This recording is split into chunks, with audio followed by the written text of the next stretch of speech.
อันนี้เป็นมกยังเกี่ยนะเพื่อซิ่วหาขับหาไปเองบ่ผู้ได้หามาเอามีผัวเราบ่เจ๊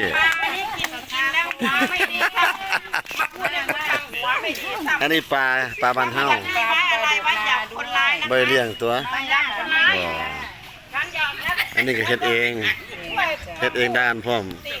โซเชียลเป็นหน่วยกันด้านพร้อมตีกันพร้อมอันนี้หมกปลาซิวพี่น้องหมกปลาซิวของแท้ใส่หอมใส่ตะไคร้จักหน่อยใส่อีตูลูกโดดแซ่บจะบอกใครเลยหน่อไม้ก็หามาเองเรียบร้อยพี่น้องพร้อมแกงเลยทับทุบลงหม้อเลยเก่งใช่ไหมเอาว่าไปสิฟังอยู่แล้ว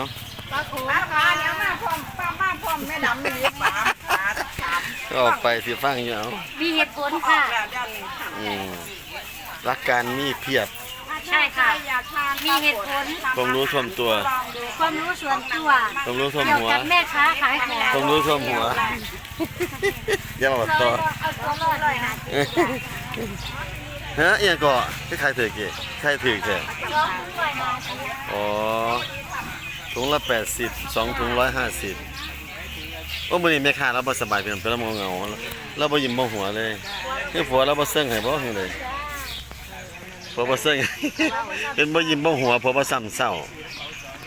คักๆไปแล้ว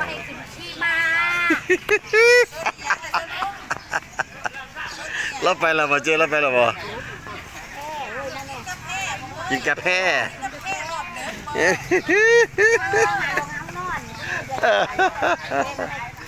รอละเกรอเกแล้วหัวเนี่ยแล้วหัว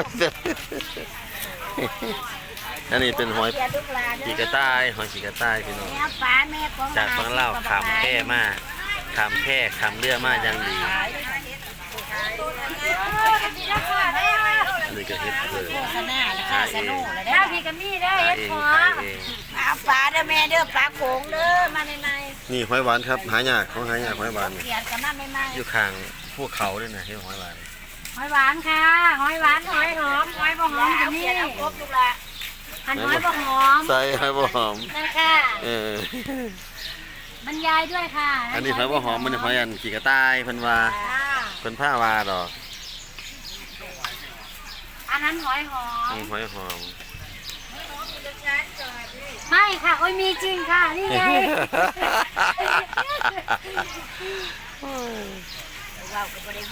บ่พอเงี้ยวฝืดเนี่ยเว้ากันไปแน่ๆกันไปนำกำทำเป็นกำลูกโป่งจะมาจากโรเจก็ไปกินกอกรถไอ้โซดอ่างมูมันเย็นมาแซ่บเลยเย็นแล้วมาแซ่บได้เย็นแล้วมาแซ่บไปกินยาแก้อันนั้นน่ะแก้แม่นบอกนอนกินยาแก้แพ้บ่กินยาแก้แพ้แล้วง่วงนอนไว้แน่นโคตรเอาปลาโขงแท้ๆเขาเรียกปลาอย่างไรแก้ปลากดบ่อันนี้เขาเอิ้นโลปลากดดำบ่แม่นค่ะเอาปลากดดำเอาปลากดหม้ออ๋อภาษากลางปลากดหม้อปลากดว่า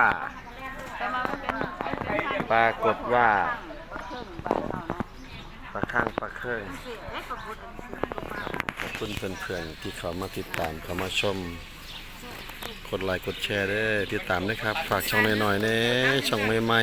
ๆอาจสิบท้ายบ้านเป็นจับภาพบ้านเก่งนะครับเนาะอาจสิบหูโฟกัสภาพนั้นภาพนี้ต้องขออภัยนะครับเด้อขอฝากตัวนะครับกดติดตามนะครับผมขอบคุณมากครับ